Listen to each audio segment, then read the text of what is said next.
On the court, ball dribbling, cashing checks. College hoops, beats, pump, breaking necks. GunzPicks in the air, we ain't playing nice. Best rolling, paper stacking straight ice. Double units fired, man, winners only.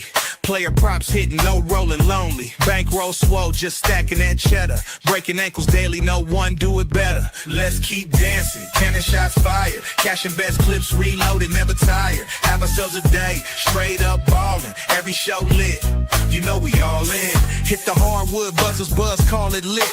Numbers crunch, strategy so legit.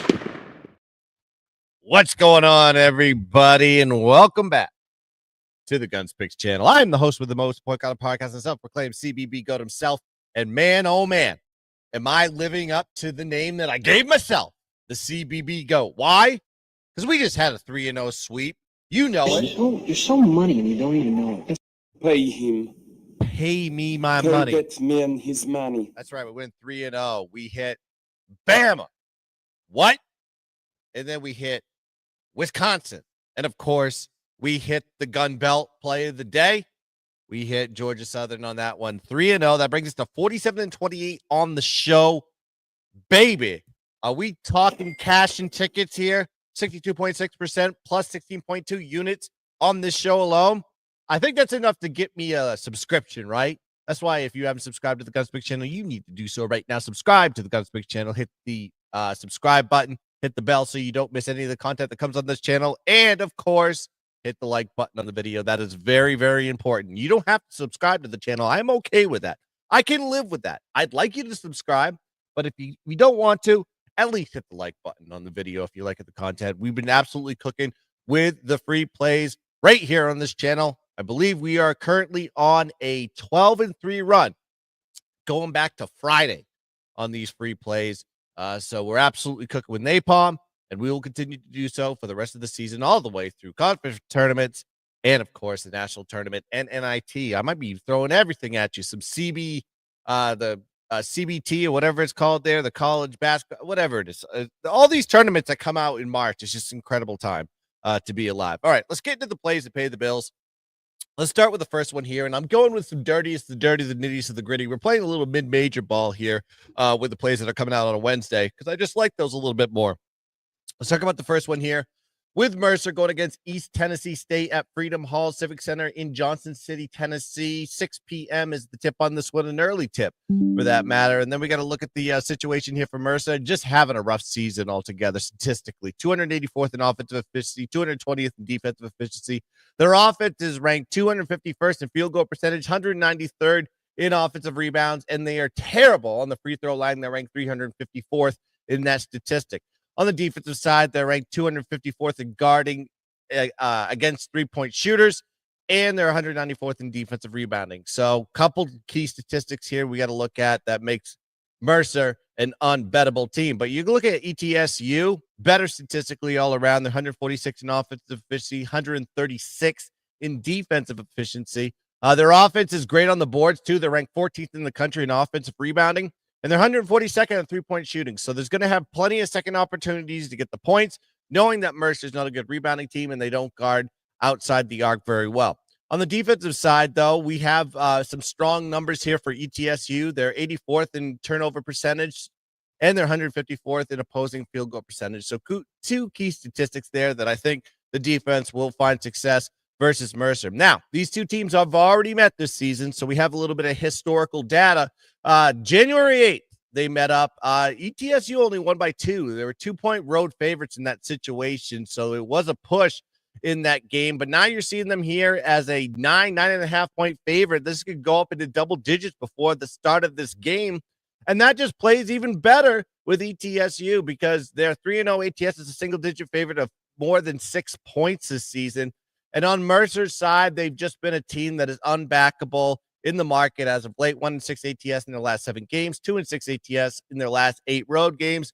Plus, you got to look at the situation, a high motivational spot here for ETSU because it's their final game of the home season. That's right. It's senior night, so they're going to be fired up for this one. I think ETSU comes into this game very strong, knowing this Mercer opponent took them down to the wire in their previous matchup in January. Give me ETSU, Eastern Tennessee State, -9.5 as play number 1. All right, next play on the board. This is what we like to call my doggy of the night. Let's go.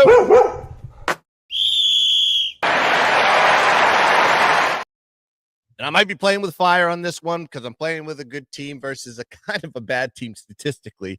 But I still love the spot and seeing the numerical value here with Bradley versus Valparaiso in Athletic Rec Center in Valpo.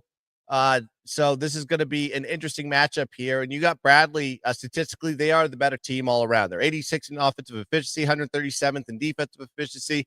And Valpo is ranked 180th in offensive efficiency and 286 in the country in defensive efficiency. Both teams are great from the free throw line, top 40 in that statistic on both sides. But Bradley does have the edge in the shooting. They're ranked 7th in field goal percentage and 304, where you have Valpo that's ranked 314th in that same numerical category. Now, situationally, and this is what this play is based off. Let's throw stats aside here and just look at the situation of where both teams are currently. High motivational spot here for Valpo, and I think it's probably a flat spot here for Bradley. And that's what I'm seeing in the line here. For Valpo, this is their final home game of the season. Then you got to look at the situation for Bradley. They played three road games in their last 4 games, and they have a big opponent at home on deck in a revenge spot, and that's Northern Iowa. And Northern Iowa is one of the better teams in the conference. So Bradley's going to be really fired up in that spot, knowing that these two teams situationally are fighting, or at least vying to win the conference championship. Of course, Drake is in that mix as well.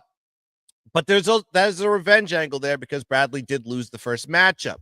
Now, you got to look at the revenge factor on the Valpo side because they lost to Bradley 81-75. They're 14-point road dogs, but it took Bradley to overtime to beat Valpo in that situation. Now you're seeing the line go from 14-point road dogs to 5.5, 4.5. I think this line just continues to drop depending on what books you're getting at.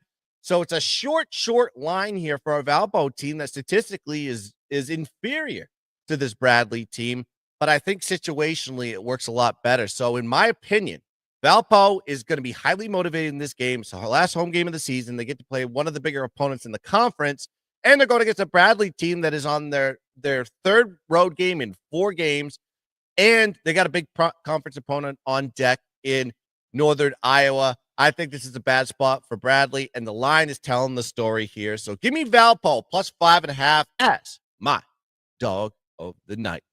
All right. Before I get to my best bet, you need to like and subscribe to the GunzPicks channel if you have not done so already. That's right. You hit this thumbs up right here. You just smack it once. That's all I ask you to do. If you're watching this at any time of any day, whether you're watching it live, you're watching it recorded, I need you to hit the like button.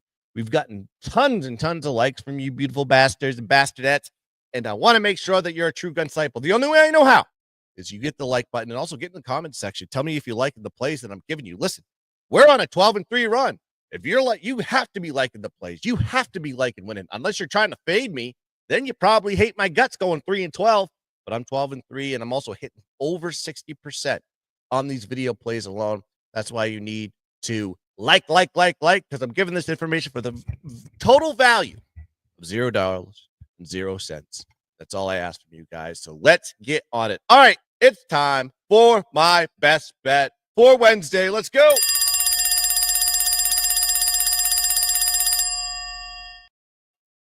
That's right. I'm wearing the hat for a reason. Going to the SEC, going back to the well. We've been absolutely dominating the SEC. I gave you Alabama at -7.5 last night. They dominated in big fashion at home. Going right back to the well, going to the SEC. Texas versus Arkansas at Bud Walton Arena. Fayetteville, Arkansas, 9 p.m. is the tip-off on this game. And now, this game will come down to the Texas offense versus the Arkansas defense, in my opinion. You have a Texas offense that is ranked 41st in offensive efficiency, 77th in field goal percentage, 175th in offensive rebounding, 84th from the charity stripe.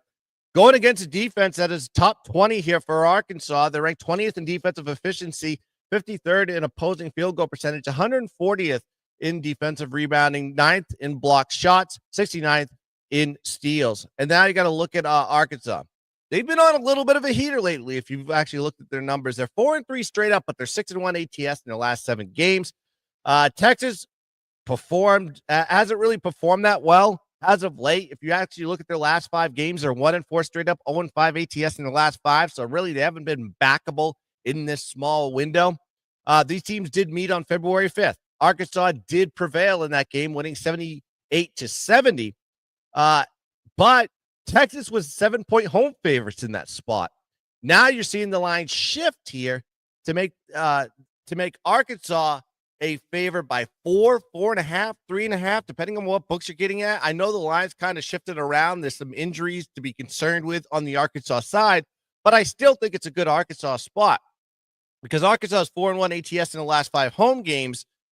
One of their main forwards not going to be playing this game. He's listed as out, not going to be in this spot, but I haven't really seen much line movement here. I thought the line would drop drastically for losing one of your key ingredients to your offense and your defense and what have you, but it hasn't really dropped that much. So is that player significant enough to move the line?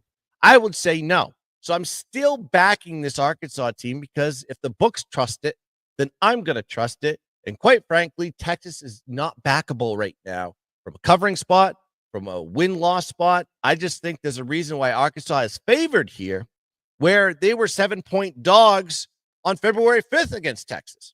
Tells you everything you need to know. I think Arkansas comes in here, keeps the heat streak alive, and gets a nice little win here at home in Fayetteville. Give me Arkansas -3.5 as my best bet for Wednesday. All right, to recap for you guys, ETSU -9.5. Dog of the day, Valparaiso +5.5. And of course, my best bet, Arkansas -3.5 for Wednesday. Complete card. Let's go 3-0 once again. Let's keep the heater going, folks, on these free plays. And if you like any of the rest of my plays, you might as well go check out my Dub Club, 50% off up to March 1st. And you want to get in on this now because tournament time's coming up. And if March 1st, this deal expires, you're going to have to pay the full price. So 50% off. You can do a week, you can do a month, you could do a year. Doesn't matter to me. Or you could join my all access and just be part of the whole entire sports year and join up for football. NFL and college combined, we were over 70 units in that this season. Baseball, we were hitting about 55, 56%. And if you know anything about me, I don't take heavy favorites. I take everything about -140 and less. And that includes dogs in that one. So get a good variable there. But join up. Go check it out. 50% off. And the deal will expire on March 1st. But that's going to do it here for the Breakin' Ankle Show. I am GunzPicks. Let's cash some tickets. Let's dominate the bowl.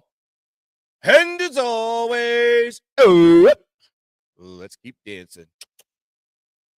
Ba-bang. Daily, no one do it better. Let's keep dancing. Cannon shots fired. Cashing best clips reloaded, never tired. Have ourselves a day. Straight up ballin'. Every show lit. You know we all in. Hit the hardwood, buzzers buzz, call it lit. Numbers crunch, strategy so legit. Breaking